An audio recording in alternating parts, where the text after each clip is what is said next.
Good morning, guys, and welcome back to my channel.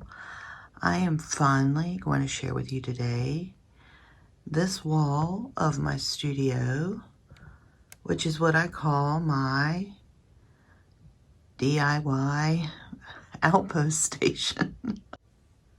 Believe it or not, this side of the wall is actually a storage system that I just decorated as best I could using things that I had. I decorated it to remind me of maybe a wall at an outpost station in the Harry Potter films. So let me share with you some individual pieces of it.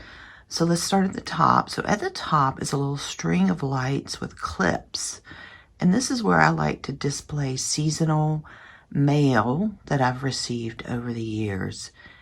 In particular, I really like to display handmade things. I have several friends who are paper crafters, shock, and for the holidays especially, many of them will make their own cards. So these are just a selection of cards and items I've received over the years.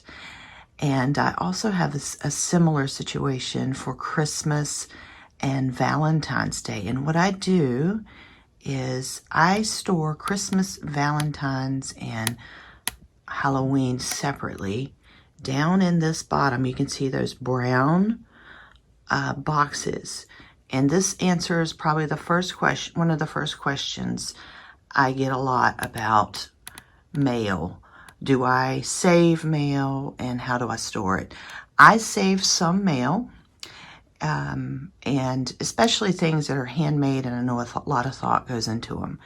I save the Halloween, Christmas, and Valentine's. I do save separately in these 3 brown boxes here in this little shelf unit. And the things I save are handmade items and any type of beautiful vintage card that I might really enjoy. Also at the top is this old U.S. mail bin. I got this at Hobby Lobby, I think years and years ago, marked down. And this is just where I toss in lots of just letters that are very beautiful, beautiful handwriting, beautiful mail art. I will keep those in this bin up here.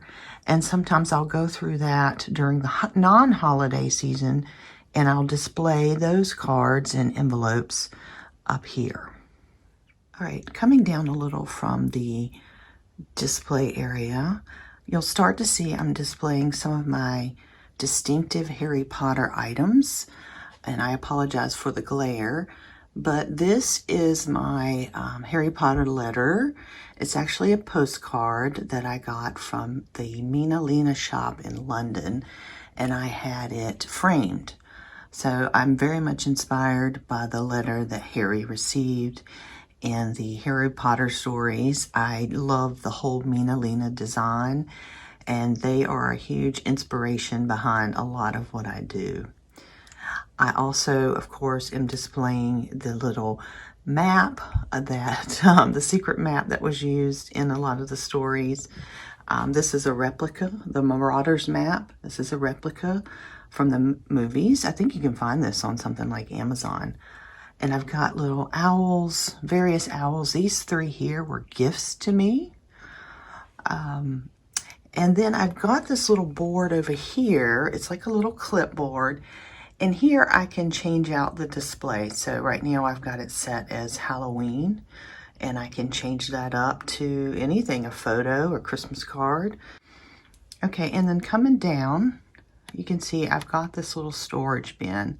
But first, let me talk to you about these handmade boxes. You'll see I made 3 of these, and I'll show you what those are. Okay, these are just some black boxes that used to hold, I believe they held Christmas cards. And all I did was I collaged the front.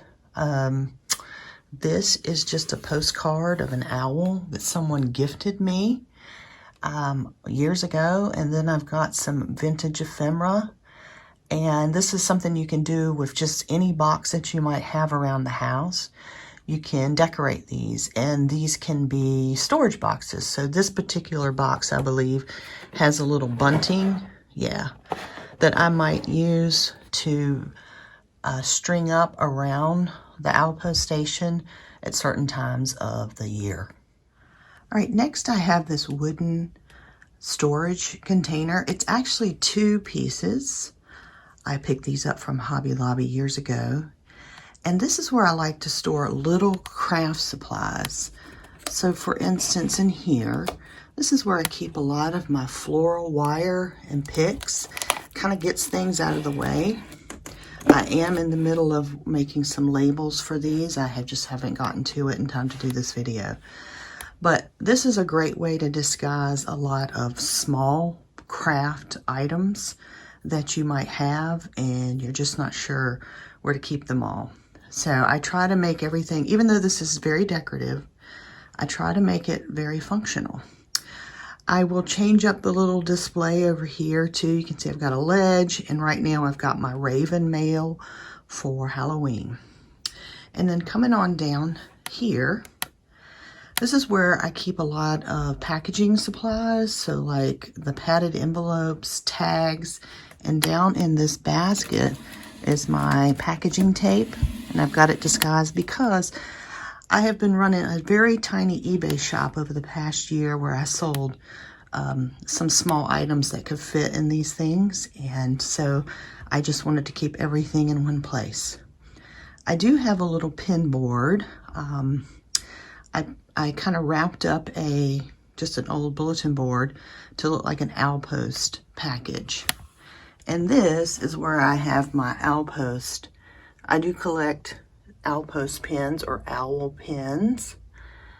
Oh, you can kind of see they're all Hedwig, and I have a few just like, you know, the house pin and the quill. But for the most part, these are owls. Harry Potter inspired Hedwig owls.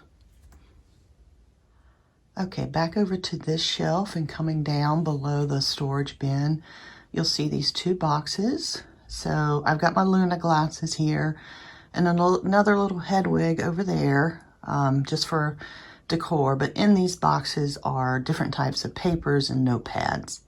So it's a great way. And all I did is I had some old storage boxes. They were not a pretty color, and I just kind of roughed them up with some paint to look like they were distressed.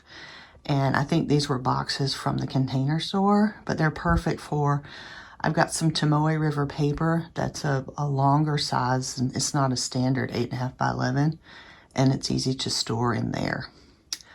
All right, let's come on down here. And one of the best tricks I've found is I was able to find a lot of these books. These are not real books, they're actually storage boxes. And you can find these at like Home Goods and TJ Maxx. They make great storage for, you can either put your mail you want to save in there, or you can put a lot of your craft supplies and things like that in there. Okay, these next 2 shelves, or we'll just start with this shelf here. This is really where I keep all my journals. So yes, I do save a lot of my journals, especially any kind of junk journal I've got displayed, or anything that's blue and white. Anything that really doesn't fit into that aesthetic, I have hidden in these are like those magazine containers. And I've just decorated one to look like old newsprint. And then I do have, I'll show you a trick I did. It's kind of an illusion, but it's something I did to pull a lot of things together. But you'll notice this pattern. This is the Serious Black Family Wallpaper pattern. You'll see it all throughout the shelf in different forms. And it kind of brings a little repeating, cohesive pattern. And that's something you can do with any style of paper that you like. But this is where I house my junk journals. It's like 2 levels back. So if things go beyond this space, I've got to figure out some new way to deal with it. Okay, second shelf. below that, these are just some boxes on the tops here that a friend gave to me from a subscription that she was a part of. And all I've done is really just, I've decoupaged them. You can see I've decoupaged them in different patterns, but they all kind of have the vintage feel to them. And you can see I've got one over here again with the Harry Potter print, and then for the little boxes down here that hold scrapbook paper, I've even put I'm starting to put that serious black print into that. So what do these house? These house a lot of ephemera, maybe materials for classes that I've taught, and I just want to keep them contained in one area. Of course, these two on the bottom are scrapbook paper pads, and then just sheets of scrapbook paper. And then here on the bottom, I have these two drawers that I got from Target, I believe, because I'm trying to keep a blue and white theme throughout my entire studio. You can see there's little peaks of it all around, but throughout my studio there is a blue and white theme, and that does bring this wall over here together. And this is where I've got a huge supply of beautiful black linen envelopes that I like to use for my classes and kits, and I keep those stored down here. So there is the storage shelf for you.